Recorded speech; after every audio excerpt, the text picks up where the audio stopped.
আমার তাহেরি ভাই এক পীর, এর কাছে যারা যায় ওকে কোনোদিন কোরআন শরীফ তুলে দেবে, কারণ ও নিজেই দেখি কোরআন শরীফ পড়তে পারে না। আর একটা আছে আন্তর্জাতিক সাফাবাজ, এ আমার কইতেছে আমি বলে কোরআন শরীফ পড়তাম পারি না।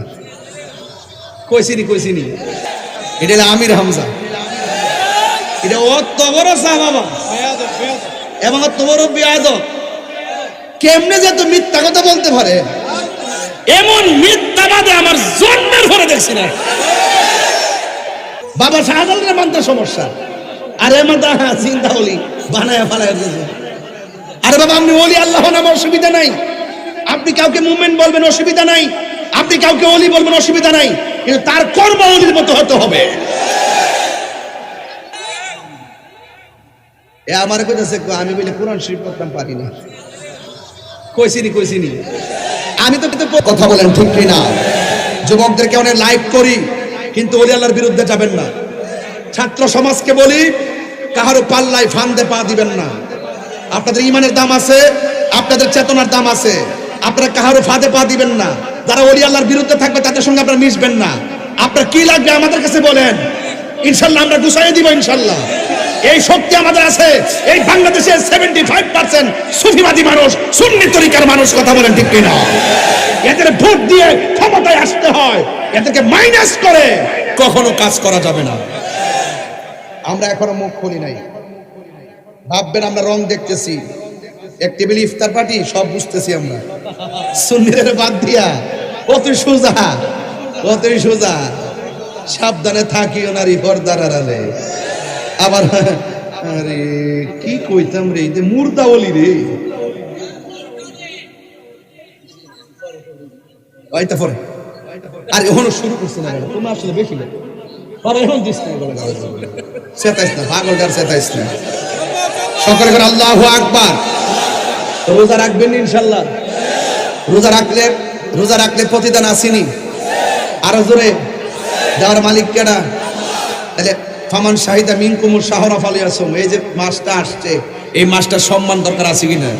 যদি সম্মান না করেন আপনার জীবন ধ্বংস।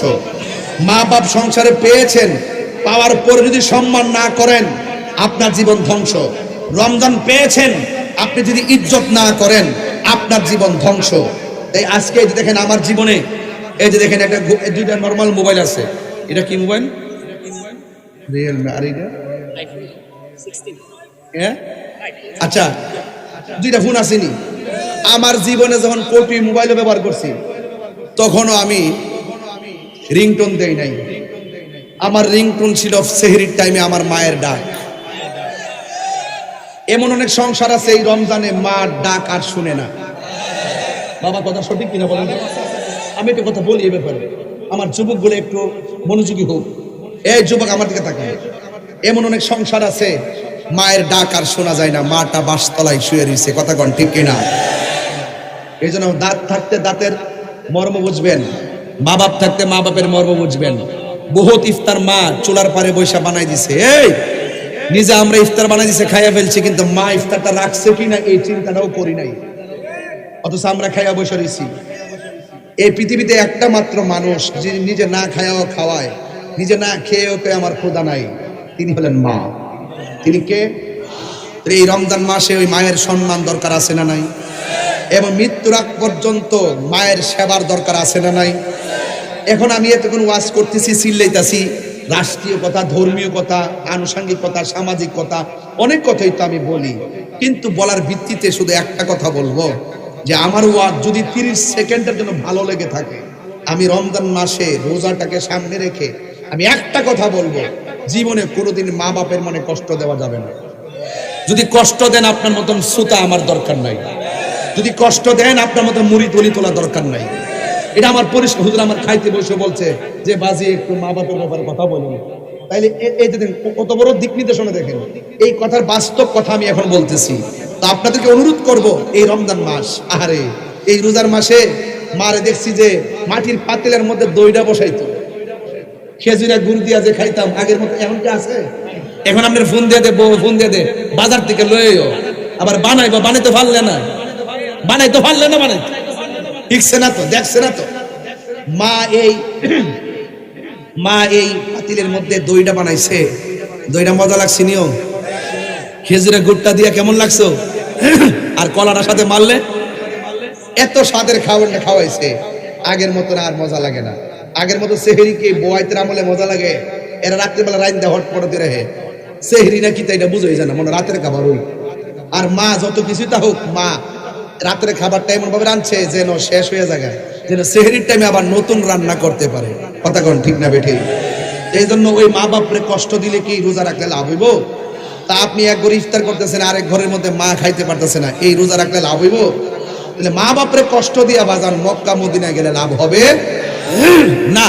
এই জন্য অনুরোধ করে বলি বাজান, পায়ে হাত দিয়ে বলি, হয়তো আপনারা আজকে বাড়িতে যাবেন, দেখবেন মাটা সেহরি রান্নাটা বসাই দিছে। যদি মা বেঁচে থাকে তাইলে পায়ে দিয়ে ক্ষমা চাইয়া বলবেন, মা যাই বলছিলাম ভুল বলছি, মাফ করে দাও। যদি কবরে যাইয়া থাকে তাহলে তো শেষই। যাবেন গুরুস্থানে, যাইয়া মা বাপের গুরুস্থানে যাইয়া মা বাপের জন্য দোয়া করবেন, আর আল্লাহ কাছে বলবেন, আল্লাহ মাকে যেই রকম সেবা করার প্রয়োজন সেই সেবাটা করতে পারি নাই, আজকে আল্লাহ তৌফিক দিয়েছে, অনেক মাছ গোশতের অভাব নাই, কিন্তু এখন মা বাপ তো নাই, মা বাপরে খাওয়াইতে পারতেছি না। তাইলে দেখবেন যদি আল্লাহ আপনারা মাফ করে। রাসূল একদিন গুরুস্থানে গেলেন, গিয়ে প্রত্যেকটা কবর দেখে রাসূল হাসতেছেন। আপনারা বলেন তো, রাসূল কবরের নিচে কি আছে দেখার ক্ষমতা আছে না নাই?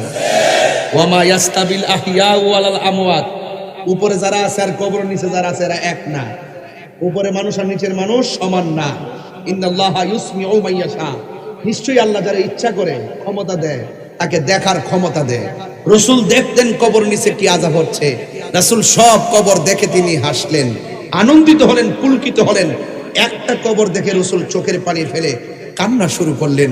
সাহাবায়ে কেরাম বললেন, ইয়া রাসূলুল্লাহ আপনি কাঁদছেন কেন? রাসূল বলছেন, সব কবরে শান্তিতে আছে, এই কবরের মানুষটা বড় কষ্টে আছে। বাজারে যাও, বাজারে গিয়ে এলান করে দাও এই কবরের মালিক যেন কবরের পাশে আসে। সব কবরের মালিক সবার পাশে এসে দাঁড়ালো। সাহাবারা তাকিয়ে আছে যে এই কবরের পাশে কে এসে দাঁড়ায়। রাসূল দেখতেছেন এই কবরের পারে একটা বৃদ্ধা মহিলা এসে লাঠি ভর করে করে দাঁড়ালো। রাসূল বললেন, মা এই কবরের মানুষটা আপনার কি হয়? আল্লাহর হাবিব বললেন, মা এই কবরের মানুষটা কি হয়? আল্লাহর হাবিবের কথা শুনে মহিলা ডাক দিয়ে বলেন, ইয়া রাসূলুল্লাহ, ইয়া হাবিবাল্লাহ, এই কবরের মানুষটা আমার আপন সন্তান হয়। আল্লাহর হাবিব বলেন, মা ও মা আপনার সন্তানটা কবরে কেমন আছে জানেননি? এবার মহিলাটা বলে, ইয়া রাসূলুল্লাহ, ইয়া হাবিবাল্লাহ, ও নবী গো আমি জানি না। এবার আমার নবী আপনার নবী ডাক দিয়ে বলেন, মা আমি নবী তাকায়া দেখতেছি এই কবরের ভিতরে তোমার সন্তানটা জাহান্নামের গালিচার মধ্যে কান্না করতেছে। আল্লাহু আকবার।